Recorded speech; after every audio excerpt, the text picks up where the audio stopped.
So, welcome to this class on hardware security. So, we shall be continuing our discussions on power attacks. In particular, in today's talk, we shall be trying to look into various metrics which are often useful for evaluating and giving a quantitative evaluation of side channel attacks. We shall be looking into CPA on real traces of AES 128. Like in the last classes, we discussed about doing power attacks on simulated power traces. So, we shall be looking into some of the examples on real trace attacks. We shall be defining signal to noise ratio or SNR of power traces, and we shall be using it as a guideline to compare DPA on iterative architectures compared with serial architectures and a special scheme which is called as shuffled schemes. So, to begin with, there are different metrics for side channel attacks, and metrics are very useful because they provide us a quantitative framework to compare between the success rate of two side channel attacks. It can also be useful for kind of understanding whether a countermeasure is strong enough to protect against a side channel attack. So, two of the most useful metrics are success rate of a side channel attack adversary, and the second one is called as guessing entropy of an adversary. So, we shall be trying to define these two metrics in today's class. So, to begin with, what is a success rate of an adversary? So, side channel attack, as we have seen, works by a divide and conquer strategy where the key space is divided into several equivalent classes. Okay, like what we normally try to do in this attack is we try to understand whether a key belongs to a specific class. Okay. So, this class could be, for example, a Hamming weight class or a Hamming distance class. So, we try to take a key, we for example have a big key space, and we try to map that key from which is a member of that key space into a partition or into an equivalence class. For example, we say we might say, depending upon Hamming weight, if we are using Hamming weight as a power model or a leakage model, then we take a key and we try to map that into a given Hamming class. Okay. So, suppose you are using 8 bits, then the Hamming class could be 0, 1, 2, 3, 4, so on till 8. So, we know that depending upon the partition, for example, like if the Hamming class is like 1, right, then there could be if I am considering a byte in the state matrix, then there could be 8 possible values, like the key could be 1, 0, 0, 0, 0 and so on, or 0, 1, so on, and then again followed by zeros, and or it could be like this till like 0 follow like contiguous zeros followed by 1. Okay. So, therefore, right, the attack normally does not distinguish between keys which belong to the same class or partition. We can formalize, so suppose I want to formalize this notion, of an adversary, then let us use this variable Ek, where k is the key space, and Ek essentially stands or denotes the cryptographic implementation. So, it is, for example, it is an AES algorithm which has been implemented. Now, the adversary assumes a leakage model, and let the leakage model be denoted as L. The leakage model provides some information about the key or some other desirable information. For example, it could be, as I said, the Hamming weight of the key. Now, the adversary is often modeled as an efficient algorithm. So, it is often modeled as an efficient polynomial time algorithm, which is denoted by AEKL, and it is bounded by its time complexity tau, memory complexity m, and q queries, which means like it requires a time, I mean the adversary, in order to essentially return an equivalent of the key or the equivalence partition for the key, it requires time which is proportional to tau or denoted by tau, and the memory complexity is bounded by m, and it can make q queries. So, it is important to keep in mind that the adversary needs to be an efficient algorithm. So, we are not considering against unbounded adversaries in this case, we are considering computationally bounded adversaries. So, if you take such an adversary and imagine that the leakage, so the adversary in this case, as we know, is a side channel adversary. So, it not only sees the input and the output of an algorithm, but it also tries to exploit the leakage of an encryption algorithm or encryption implementation rather.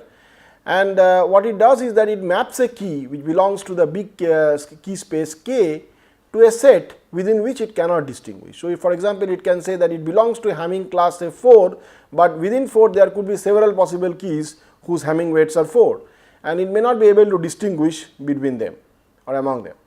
So, we define these partitions by a notation S, and the mapping from the space key or from the space K to the space S is denoted by a function. That function is called gamma. Okay.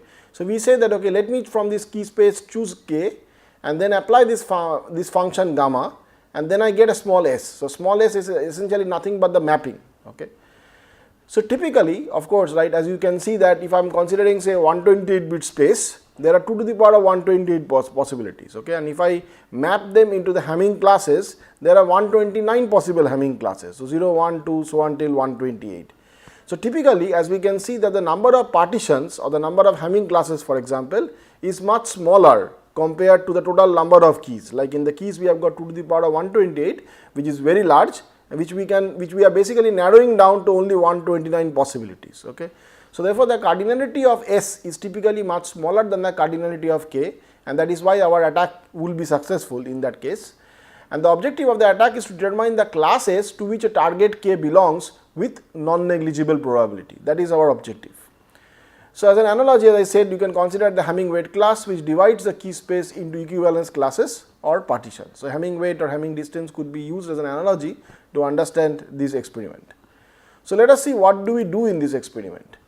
So, what we do here is, suppose like if you are considering right here an adversary, then the adversary based upon the ciphertext, because the ciphertext is already there with the adversary because it is a black box information, and the adversary has an additional side channel leakage information. So, now together with this, the adversary comes up with a guess vector, say we denote it by G, which is nothing but the key classes which are sorted in terms of descending order of being likely a candidate. For example, like it may happen that the guessing vector, if I consider the analogy of Hamming weight class, will tell me that essentially the key belongs to a guessing vector which is denoted as say 1, 2, 3. That means like it could be either Hamming weight class 1, or it could be Hamming weight 2, or it could be Hamming weight 3. But the attacker is saying that probably 1 is most likely. Okay. So, that is exactly what is meant by this guessing vector.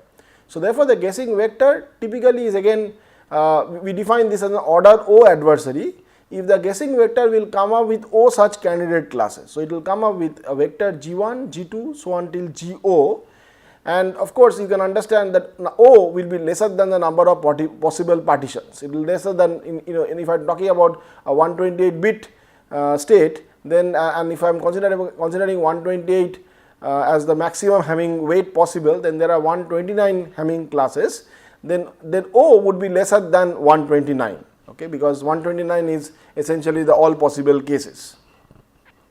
So, now the adversary returns this guessing vector G, okay, and the attack is said to be successful if the key class, that means suppose like if I take the correct key K and if I map it to S, belongs to this guessing vector. Okay, if it belongs to this guessing vector, then the attack is successful, else the attack is a failure. Okay. So, exactly this is modeled by this algorithm, which says that I take an input which is K, L and EK. EK stands again for the encryption implementation, L stands for leakage, K stands for the possible key space, and the output is 0 or 1, which means either the experiment is successful or the experiment is a failure.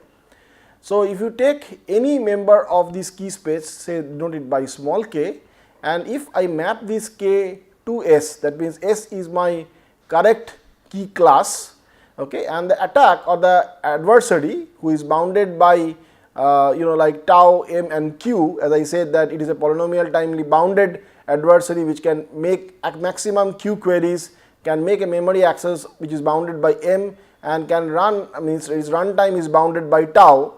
Okay. So, then it basically returns a guessing vector which is denoted as G, which is nothing but G1 to GO.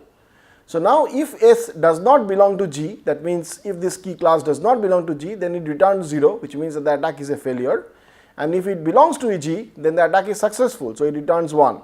So, the success rate essentially can be defined as nothing but the probability that this experiment returns a 1. If it returns a 1, then it means like that S belongs to G, and therefore, right, the adversary which is an O, as I defined is to an O order adversary, is successful. That means if it can give O possible members of its guessing vector, then it is guaranteed, or it has got, like I would rather say it has got a high probability that the correct key class will belong to this guessing vector. Okay.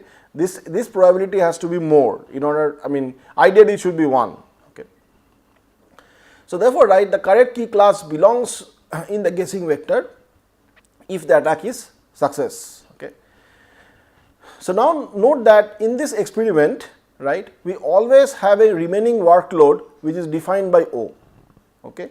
So this may be sometimes an inflexible definition, because we are not really like kind of giving a metric or giving a quantification on the remaining workload. Okay. And here exactly the definition of guessing entropy comes into play. So therefore, right, this is other definition that is of importance, which is called as the guessing entropy of an adversary. So the above metric for an oth order attack implies the success rate for an attack where the remaining load is O key classes, because it comes up with the result that the guessing vector belongs to O key classes. Okay. And the correct key can belong to any one of them, right. So therefore, the attack has a maximum of O key classes to which the required key or required k can belong. While the above definition is fixed with respect to the remaining workload, because the remaining workload is O, is defined by O, we define guessing entropy to provide a more flexible definition if I want to measure how the remaining workload reduces or diminishes, okay, with evolution or with maybe like more number of observations. So if you want to measure that, then we will slightly modify this experiment. So what we will say is that, suppose again your input is k, l and ek, the output right now we will say it to be a key class which is defined as I, okay, or denoted as I. So again what I do is I take the key, which is the correct key, I map it by the gamma function to S. I again obtain this guessing vector which is G1 to GO, but now I do not just say whether the attack is successful or not, rather I try to return the position in this guessing vector, because if I can tell the position in this guessing vector, then it means that there are, for example, if it starts from G1 and if G2 is my correct key, G2 is where is equal to S, then that means, right, G1 and G2 are both possible, okay, and that means that the remaining workload is essentially proportional to this returned I, okay. And ideally I will want that S, which is my correct key candidate, should be the first member of the guessing vector, because in that case, right, I have really resolved it, there is no remaining uncertainty about the key, okay. So therefore, right, the attack in this case the guessing entropy is nothing but the expected value of I, okay, and that is denoted by this notation which says that it is the expected value of the expectation of the like if I denote this I to be a random variable, like rather this I is an exact value, but if I denote capture this I by a random variable, then the expectation of that random variable is what essentially gives us the guessing entropy of this experiment. So therefore, this gives me a formal definition of the adversary against a key class variable S, and the experiment returns the position of the candidate key class in the guessing entropy vector. So this is an important distinction or difference between the first experiment and the second experiment. Although they are quite closely connected, there is an interesting like I would say complementary nature of both the definitions. Okay, in one case it essentially gives you that the remaining entropy is O, so it doesn't really bother about that. It just bothers about the fact that whether you can bring the correct key class within that O possible guesses. And in the second experiment, right, we basically try to give you the position of that key candidate in the guessing vector. Okay, so therefore, both of them can be useful in analyzing the side channel attacks. So here are some experimental results. So for example, you can see that these are again like CPA done on simulated power traces, as we have discussed beforehand, and it is with and without noise. Okay, so the blue, so if you can observe, right, there is a blue line, and the blue line shows like there are like several wrong keys, and you can see that the ranking of the key, so if it is not very clearly, let me just spell it out. So it is basically the ranking of the key, that means the position of the key in the guessing vector, okay, is basically plotted with the number of traces. So what you expect is that with the evolution, with more and more traces, the guessing entropy should get reduced to 0, because like it is at the beginning. Okay, so it basically the correct key is at the top. Okay, So therefore, what we are plotting out is the ranking of the key, and the idea is that as the ranking becomes, like from, suppose it is initially 10, then becomes 9, and then gradually it becomes 1, then that means it is at the beginning, right, and therefore the entropy is minimum in that case. So in this case, right, there are several wrong keys which has been plotted, the rankings of several wrong keys, and there is a small blue line which basically tells us the guessing entropy of the correct key. So if you can observe here, then with around something like more than 40 into 200 traces, you will find that the blue line shows that the correct key trace essentially, the ranking of the correct key goes to 0. That means it is identified. Okay.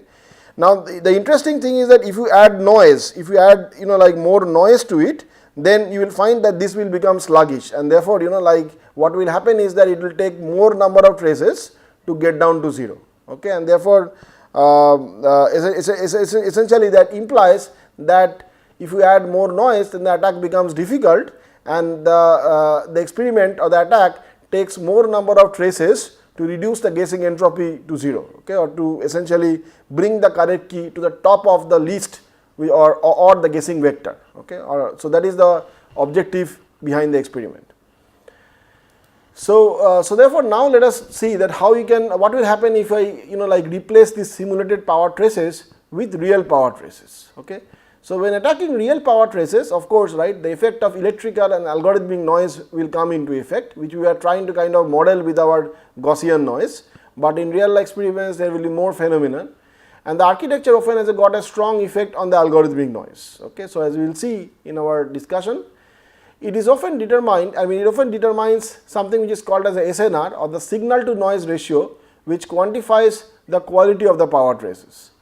This in turn affects the success rate and the guessing entropy of the attacks. Okay. So this in turn has got a strong effect on the success rate as well as the guessing entropy of the attacks.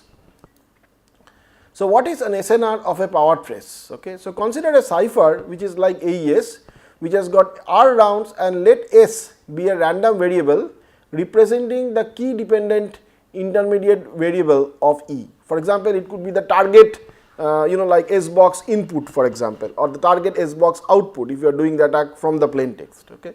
So S is called the target, and it satisfies of when S is equal to, you can denote it as S is equal to Fk star x. Okay. So Fk star x could be something like like that x is like is a random variable which is representing, say, a part of the known plain text or the cipher text. You have got the correct key which is k star, and therefore you apply them to get the value or estimate of Fk star x. Okay. Now note that Fk star also depends upon the leakage function of the hardware device. Okay. So and this is called as a deterministic portion of leakage. Why deterministic? Because you can fix it by fixing the values of x as well as k star. You can pretty much assume that this part of the leakage remains constant over several runs of the encryption. Okay. So therefore but at the same time the total leakage will be something more. So therefore, right, there will be some portion which is proportional with this Fk star x, and that is denoted as this A Fk star x, where A is some real constant to indicate the proportionality. Now this is basically superimposed with a portion which is called as Nt. Okay. So Nt is nothing but the it's basically a Gaussian, and as we have discussed, right, that at every time instance there is an amount of electrical and algorithmic noise which is coming into place. Okay. And that is essentially modeled as Nt. So therefore you can simplify this and write it as As plus Nt, where Fk star x is nothing but S. Okay. So here is like as I have said that Nt is some Gaussian distribution Nt which belongs to, say, n 0 sigma t. Okay. Of course you can say that it is not 0, but then if you say it is mu, then you can bring that component into A Fk star x, and you can make the noise component mean around 0. Okay. So that is without loss of generality we can write that the Nt belongs to the normal distribution n 0 comma sigma t. So therefore, right, there is a very important concept which is essentially when we talk about distinguishers, which is called as univariate and multivariate distinguishers. So now let us understand what is meant by these two terms. So in the above equation, As, as I said, is a deterministic part of the leakage. It can be simulated by the adversary knowing the values of x and for each hypothesis of the keys, like I make the, like I'm basically guessing on a portion of the key, so I may make a guess on the key, like there could be, for example, as we have seen, 256 possible guesses of a part of the AES key when we are guessing, say, the 10th round byte, for example, and we can essentially simulate the simulate this portion. Okay. So now the time instance when the target S is manipulated is called as the instance of interest. Note that, like if you are observing the power profile, okay, not every time instance is when that particular, like if you are targeting, for example, a specific state, that state comes into play. There could be other time instances when that state is not at all into the picture. Okay, it is not participating in the computation. So therefore, right, there is a specific time instance which we call as the instance of interest, say I denote it as T star, when it is like this particular state is participating in the computation. Okay. Note that for most practical cases I do not know what is T star, right, we do not know what is the value of T star. So therefore, in the most common form of DPA, or in some of the forms of what is called as, which is most practical, and as we have seen even in the context of CPA and difference of mean based DPA, an attacker applies a univariate distinguisher at each time instance. Okay. So what is a univariate distinguisher? Univariate distinguisher is, as we have seen, the Pearson's correlation, for example, you are applying the distinguisher on a single point in the trace. You are applying it on a single leakage point in the trace. You are not applying it on multiple leakage points on the trace. Okay. So if you apply it on a single leakage point on the trace, then you call that as a univariate distinguisher. So what I do is, therefore, at all time instances, say T1, T2, T3 and so on, I apply this distinguisher. Okay. Note that if I have got a block cipher, and the block cipher is basically, like iterating over, say, R rounds, and in every R round there are T instances when you are basically sampling, okay, or T is a number of samples per round, then the total value of small t can range from 0 to RT, right, because it can basically go on from 0 to more precisely 0 to RT minus 1. Okay. So therefore, if the observed leakage be denoted as Fkx, the attacker computes the distinguisher vector, which is denoted as gt. So what I do is, therefore, I evaluate this distinguisher at every point on the leakage trace. Okay. So therefore, as you can see, this dt comprises of the result of this univariate distinguisher for all the possible key hypotheses. Okay. If there are 256 hypotheses, then you basically guess D1, D2, D3 till so on till D2 256. Okay. And how do you get any decay is as simple as that. You basically apply your univariate distinguisher on Fkx. So Fkx is the actual leakage, because k is the actual key which you do not know as an adversary, and this is the part which you are modeling. So you are saying that, okay, I know, say I can simulate Fk star x plus there is a Gaussian noise that I am trying to model. Okay. So therefore, right, if I basically take this component, and if I say, for example, correlate with Fkx, or if I apply any other distinguisher for that matter, I can apply any distinguishing function, and then I get the value of dk. Okay. And therefore, the final result is based on the best among all these time instances. So therefore, basically what I try to do is, I try to kind of distinguish the correct key from the wrong key, right. So if I know that, I want to basically see that in which particular time instance the separation between the correct key and the second correct key is maximum, and that I try to kind of find out at all these time instances, and I want to basically tell that at which time instance this separation is maximum. Okay. And that would probably be returned as my correct key, correct time instance, or T star. So this is one approach. This is typically what is called as the univariate way of actually doing differential power attacks. Now as opposed to this, right, in the multivariate approach, what you can do is that the attacker will use multivariate distinguisher, which jointly evaluates the power consumptions at multiple time samples. Okay. So therefore, and this is very common in profile attacks. As we have seen, like the DPA that we have been studying is more an example of a non-profile attack. In a profile attack, this is probably more common, where you try to kind of apply this multivariate distinguisher on several points or multiple points on the traces. Okay. This can be, for example, very useful when suppose you are doing a computation not at one time instance, but it is spread across time instances. Okay. So, you are doing, say, in a sequential manner you are doing a computation. So, then what happens is that a computation is basically spread across different time instances in the power trace. Okay. So, in such scenarios, this is a more common form of doing attacks. Okay. However, like this is we have to basically apply this in a careful manner. So, if you basically the objective of applying a multivariate distinguisher is actually to amplify your signal or like to reduce the noise component. But at the same point like this technique could be vulnerable to a decrease in success rate due to some points in the trace having less signal which you are trying to combine with the high SNR points. Okay. So, why is it kind of more common in template attacks? Because in template attacks when you are doing a profiling, at that point you know the key because you have full control on the device. Okay. And therefore, you can estimate the SNR properly and therefore, you can suitably like combine those points.